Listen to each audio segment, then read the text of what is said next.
Bannaye omwimbi Opa Fambo mumumanyi eyalinga ne Moshima Voko zomanyi ntandika n'ebyokya banatuukira oddula etawe kawungezi nga nakugambye dda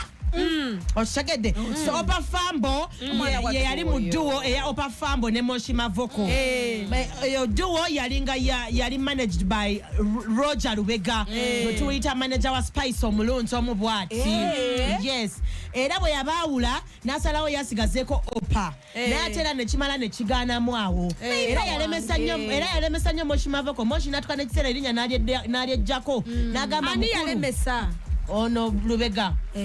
Roger n'agamba mukulu erinnya ndikulekedde kati nze Green Daddy sikyali Moshima Voko era ennyimba zifuluma yes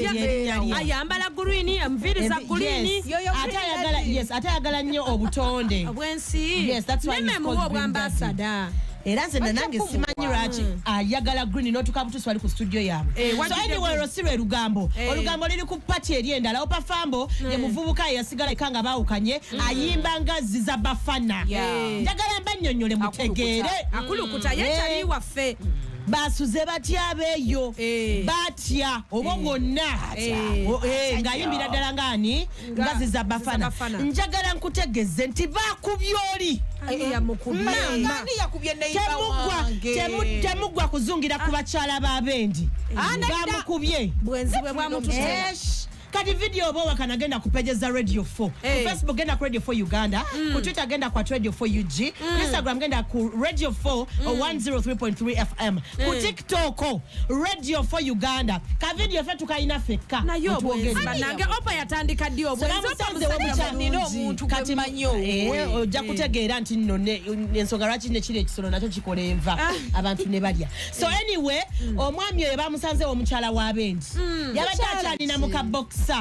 mwami aganya kwasanguza nnyayo omukyala tena yitayogedde erinnya lye naye kye yabadde afa ngono gwakuba bamukulira abasajja bambaddeko abasajja ngaaba ng'abaagala kimu atunule mu kamera bamu ng'atula mu kamera gwani yogera gwani ate era yogere nti Opa Fambo baakubye Opa wetwogerera n'ebitundu bye ebyekyama wuliriza biteeberezebwa okuba nga tebiri mu shepu nnungi era ali mu ddwaliro wenjogerera ali mu ddwaliro tumusabireko naye omusajja yatise wano wansi kati amagulu tegagira bulungi omusajja ono yakubye yakoze byadde akuba mukazi we kubanga omukazi ye musiru odata otya omusajja mu nyumba n'abakazi no namwe mumanyiramu obwenzi nabo bususe neyanziza akulimba nti si atwala eri naawe nyumba gy'otasasula gyebulaga najja omanyi no program yajja kuyamba abakyala gyebuva ne gyebulaga mukwano gwange omuwala ne bw'oba ng'otiba bitya ng'onyirira bw'oba ogenda kukwata omusajja omulete mu nyumba yo you are useless you're stupid ate n'omusajja akwate kubonogena mu nyumba nga si nga olinga talina wakiri mugende muloogi mwabaddemu ebifaananyi ebiraga nti wano waliwo nannyinimu wakiri bagende muloogi lwaki nze nkuyita ewange aliko akapande nawe obeera mpale zinywera muguwa olina engeri gy'ofaananiriramu Brenda naye bannange n'abasajja nabo bamusanze mu bokisa wakiri ne balimusanze mu ngoye bamusise mu buliri ali mu bokisa yesibye tawero ng'awujjaddemuko sina n'amaanyi ganyumyamboze balisaze ndi bukunya mbadde nakugamba ekyo kye obuzibu nina nze manjagala omuntu andaba omubiri gwonna nange mbeera bwerere bannange abenzi mukusaasire temutugwako baliku Opa waffe omwami waffe omuntu waffe aha mugende mumukyalire mu ddwaliro bwenvayo eyo wamma mumujjanjabe naye abakyala ffe tulina okujjanjaba mujjanjaba omwana abakyala tebajjanjaba bajjukira kati obulumi bwe bujjanga bungi naye nedda kati omusajja oyo omulaba yasudde kati Opa ono omulaba omukyala ono agenda mwagala nnyo kubanga bamumukubidde okuva edda nedda nga bakukubira omusajja omwagala nnyo n'omufiira nako wammere bwe tuvaayo laamu yabagwamu bwetyo nze we bakuba nze mba nvaawo ndeka we bankubirawo empi wamma bwe tuvaayo eyo Fik Gazaa mumutegedde who's the gala yagala banana yenno tanaba kuweza alieni sikini babadde bamutiisatiisa musimanga abafango ni bagenda muteeka ku ntandaalo ate mbw ate avuddeyo nategeeza nti ali more than red oba baleeta entandaalo n'obutandaalo n'agamba ekisokera ddala lensikini alekerawo okutiisatiisa abantu yakajja tandika okwambala kombati ye yamulabanga we Gaza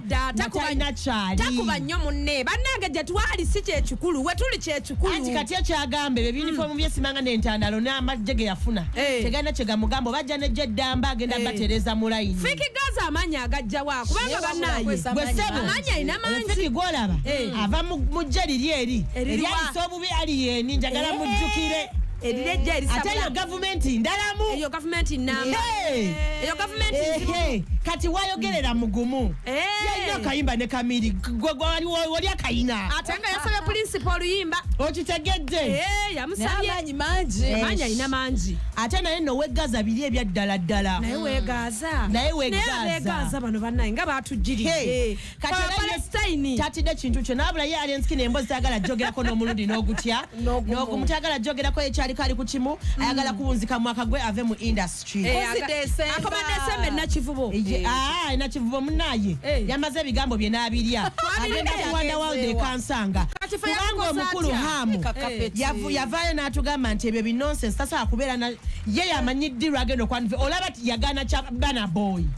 kati mwe mujje simanyanga nenkwacho festival nakivubo so munange nga ate nno ndi wano mpisaawo wanda world naye nayo nabadde nze nsabye alien skin tulage receipt eraga nti yasasudde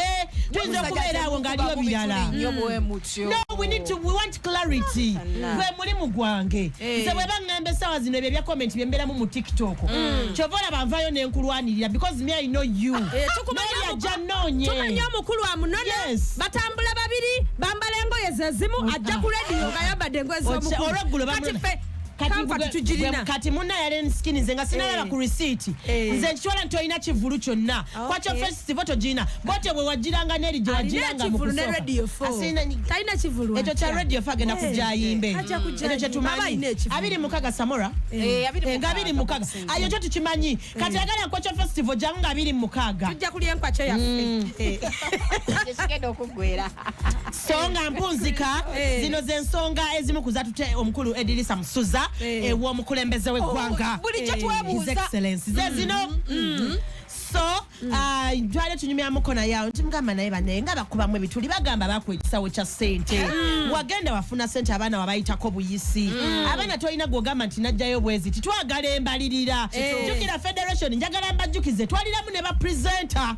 tufuna tulina okubeera ne association yaffe association batuwe ssente Samola mutukulembere kyeri ngenda kuva neno tukubire Brandon balina ne WhatsApp group